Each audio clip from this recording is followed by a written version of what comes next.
Hi guys, नमस्कार। English live YouTube channel में आपका स्वागत है। मैं हूं मिथिलेश तिवारी और आपको रोज बताता हूं basic English. Basic English means जिनको अंग्रेजी नहीं आती है, आइए थोड़ा सीख लेते हैं और साथ दे देते हैं। मैं आपको बताऊंगा इंट्रोडक्टरी इट। इंट्रोडक्टरी इट का मतलब है कि ऐसा इट जिसका अपना कोई अर्थ नहीं होता है। वैसे सामान्य भाषा में इट का अर्थ यह या वह होता है, लेकिन इंट्रोडक्टरी इट में उसका कोई भी अर्थ नहीं होता है। इसलिए इंट्रोडक्टरी इट को इम्पटी इट भी कहते हैं। इम्पटी इट भी कहते हैं, अर्थात इंट्रोडक्टरी इट का प्रयोग मैं आपको बताऊंगा जब किसी सेंटेंस का सब्जेक्ट इन्फिनिटिव फ्रेज होता है तो वाक्य की शुरुआत इट से करनी चाहिए। एक बार फिर रिपीट करते हैं, यदि किसी वाक्य का सब्जेक्ट इन्फिनिटिव फ्रेज होता है तो वाक्य की शुरुआत हमें इट से करनी चाहिए। अब सवाल ये उठता है कि इन्फिनिटिव फ्रेज हम समझें कैसे, कैसे पहचाने? तो टू प्लस वर्ब की first form, to plus verb की first form, to plus verb की फर्स्ट फॉर्म जहां भी होगी वो होगा इन्फिनिटिव। क्या होगा? इन्फिनिटिव होगा, ठीक है। और उसके साथ एक आध दो वर्ड और रहेंगे, वो फ्रेज हो जाएगा। तो टू प्लस वर्ब की फर्स्ट फॉर्म इन्फिनिटिव होगी और ना नेनी का अर्थ देगी, अर्थात ये प्लूरल वर्ब होगी। प्लूरल वर्ब के पहले टू लगा होगा, इन्फिनिटिव होगी। फ्रेज का अर्थ होता है एक उपवाक्य, एक वाक्य का छोटा सा हिस्सा जिसे हम फ्रेज कहते हैं। तो सेंटेंस हम देख लेते हैं और समझ लेते हैं रियल सब्जेक्ट और सब्जेक्ट। एक बार फिर आपको बताते हैं रियल सब्जेक्ट और सब्जेक्ट कैसे जाने हम। तो सेंटेंस ले लेते हैं और जान लेते हैं। धूप में दौड़ना कठिन है। धूप में दौड़ना कठिन है, तो यहां जो दौड़ना है ये आपका इन्फिनिटिव होगा। क्यों? क्योंकि इसमें ना नेनी लगा हुआ है।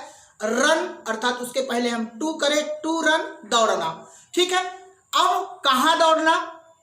फील्ड में दौड़ना, खेत में दौड़ना, मैदान में दौड़ना, धूप में दौड़ना, जो भी इस तरह का लेंगे हम भाग वो फ्रेज हो जाएगा। तो यहां पर दौड़ना एक इन्फिनिटिव हुई और धूप में ऑब्जेक्ट के रूप में वहां का फ्रेज हो गया, ठीक है। दूसरा लेते हैं, अंग्रेजी सीखना आसान है। तो जो सीखना है वो यहाँ की इन्फिनिटिव है क्योंकि ना नेनी आ रही है। तो सीखना की इंग्लिश यहाँ होगी two plus learn, two plus learn सीखना, टू प्लस लर्न सीखना। क्या सीखना? अंग्रेजी। तो अंग्रेजी एक ऑब्जेक्ट है।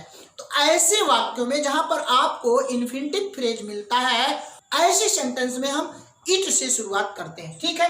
अब देखो, to learn English is easy.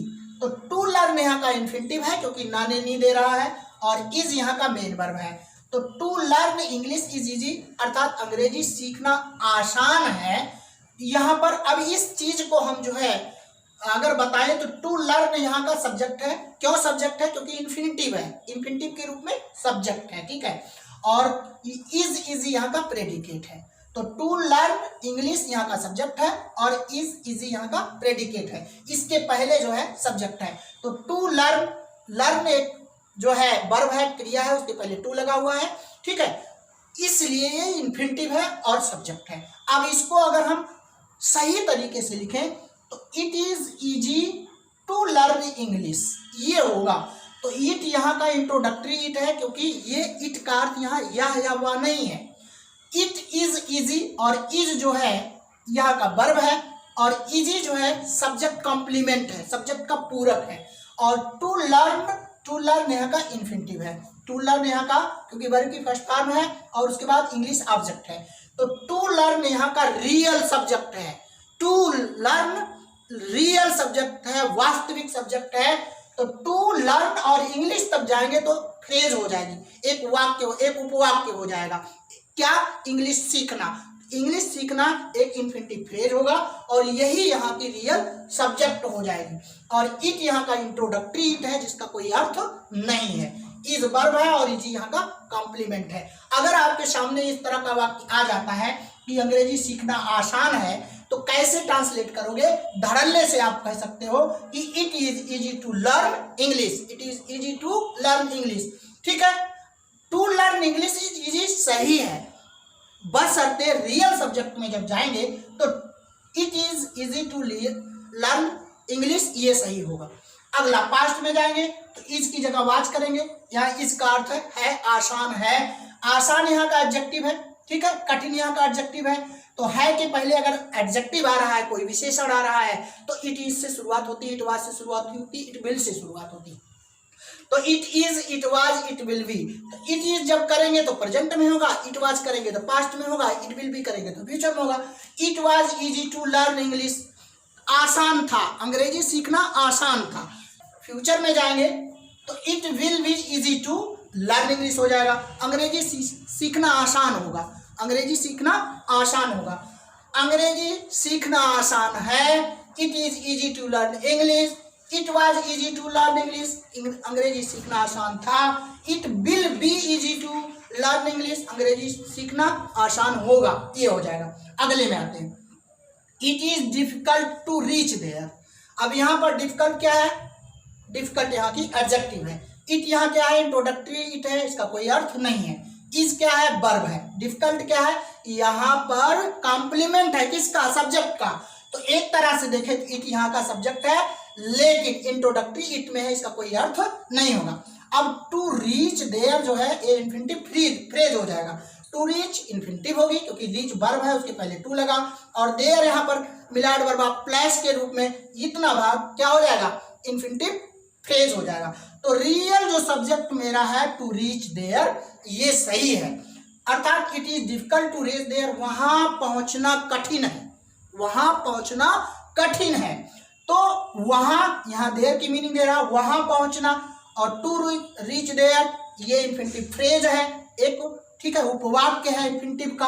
और इट यहाँ का जो है इंट्रोडक्टरी इट है, इसका कोई अर्थ नहीं है, अर्थात कठिन है, कठिन है। यहाँ क्या था, आसान है, तो आसान है पहले आप बना लोगे, इट इज इजी, कठिन है इट इज डिफिकल्ट, ठीक है, ये बना लेंगे आप। अब वाज में जाओगे, it was difficult to reach there, वहां पहुंचना कठिन था, वहां पहुंचना कठिन था। It will be difficult to reach there, वहां पहुंचना कठिन होगा। फ्यूचर में जाएंगे विल बी हो जाएगा, पास्ट में जाएंगे वाज, और प्रेजेंट में जाएंगे इज हो जाएगा, कुछ करना नहीं है आपको। अगला देख लेते हैं, it may be hard to please him. May be हो सकता है या होगा, हो सकता है, होगा, या शायद हो सकता है। अब हो सकता है, इट का कोई अर्थ यहाँ नहीं है, इंट्रोडक्टरी इट है। इट मे बी हार्ड, कठिन हो सकता है, मुश्किल हो सकता है, क्या, टू प्लीज हिम, उसको खुश करना।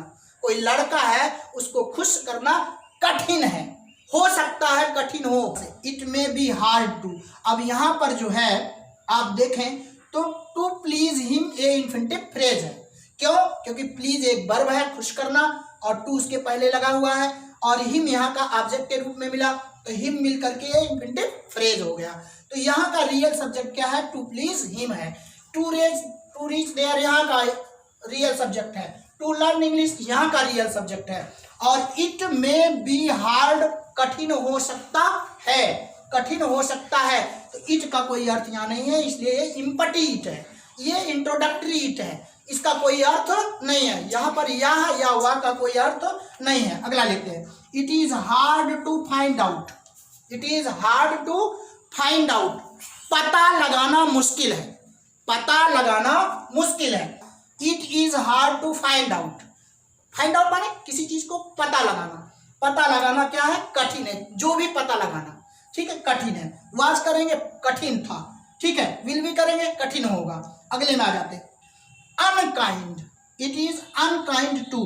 अब इट इज अनकाइंड, इज यहाँ का वर्ब है, इज यहाँ का वर्ब है, इट इंट्रोडक्टरी है, अनकाइंड यहाँ का क्या है, ठीक है, कॉम्प्लीमेंट है, कॉम्प्लीमेंट है, सब्जेक्ट का कॉम्प्लीमेंट है, ठीक है, हार्ड कॉम्प्लीमेंट है, डिफिकल्ट कॉम्प्लीमेंट है, इजी कॉम्प्लीमेंट है, ठीक, पूरक है।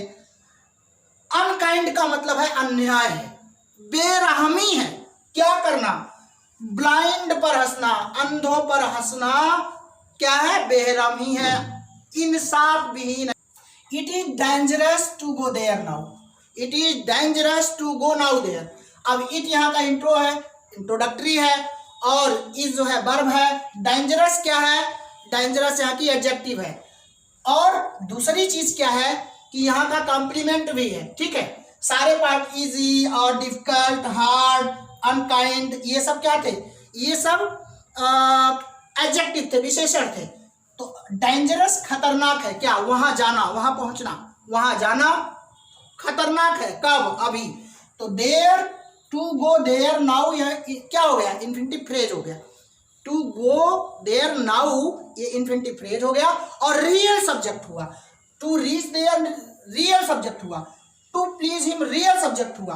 To laugh at blind real subject हुआ। To find out real subject हुआ।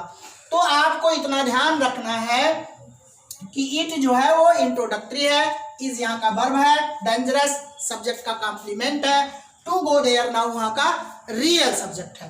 It is possible to meet her now, it is possible, संभव है, इट इज पॉसिबल, संभव है, इम्पॉसिबल असंभव है, it is possible, it is impossible to meet her now, अभी उससे मिलना बहुत मुश्किल है, असंभव है, संभव है, पॉसिबल संभव है, ठीक है, उससे मिलना अभी संभव है। तो रियल सब्जेक्ट क्या हुआ, टू मीट हर नाउ हो गया, इट इंट्रोडक्टरी हो गई, इज वर्ब हो गया, पॉसिबल यहाँ का सब्जेक्ट कॉम्प्लीमेंट हो गया।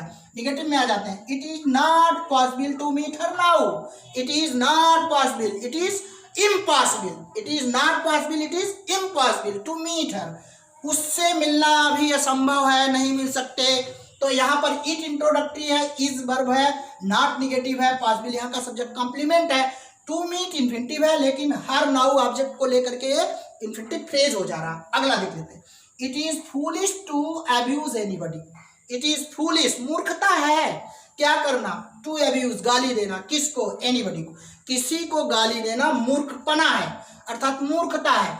तो टू अब्यूज जो है ये इन्फिनिटिव है और एनीबॉडी ऑब्जेक्ट को लेंगे तो इन्फिनिटिव फ्रेज हो जाएगा, और यही रियल सब्जेक्ट आपका है। और इट इंट्रोडक्टरी है, इज उसका वर्ब है, और फूलिश यहाँ की एडजेक्टिव है, और इसका सब्जेक्ट कॉम्प्लीमेंट भी है, ठीक है। वाज में जाएंगे कि it was foolish to abuse anybody. इतना भाग आपके समझ में आ गया होगा कि रियल सब्जेक्ट क्या है और जो है सब्जेक्ट क्या है, किसमें, इंट्रोडक्टरी इट में और इम्पटी इट में, अर्थात इंट्रोडक्टरी इट भी कहते हैं उसे, इम्पटी भी कहते हैं, क्योंकि उसका अर्थ कुछ नहीं होता, कोई भी अर्थ लेकर के नहीं आता। वैसे इट का अर्थ क्या होता है, या वह होता है। फिलहाल आज के लिए इतना ही, मिलता हूँ कुछ नया लेकर के, तब तक के लिए धन्यवाद, नमस्कार।